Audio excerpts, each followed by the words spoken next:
হ্যাঁ কাকে? পুলিশকে ফোন দেবো।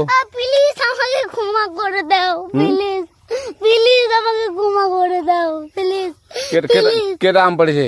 ওই যে ফারুককে ধরে নিয়ে আসেন, ও জিরাচ্ছে, আমি জিরাই নাই, প্লিজ। ওই আমটা তুল আমটা তুল কোনটা আম? হ্যাঁ এই যে এই যে আম, আর এই যে এই যে আম, এই যে আম, এই যে এই যে আম, ওরা জিরে দিছে, আপনি জিরে নেই, প্লিজ। হ্যাঁ, তো একটু দূরে দাঁড়া কি ওখানে দাঁড়া। হ্যাঁ, এখন কি করছিস কয়া? ফারুক না, হুম আমরা কিবা বলছি, আমরা রাস্তা দিয়ে বললাম বলে আমরা স্কুল যাব, হ্যাঁ কয়টা বস্তা দেখি ওই বাগানে ঢুকলে দিয়ে না আমাকে দুইটা আম ছিঁড়ে দিল। কেটা আম ছেড়ে দিল? ওই যে ফারুক আছে না, আরো কোথাকার রে? ওই যে ওঠি ঘর।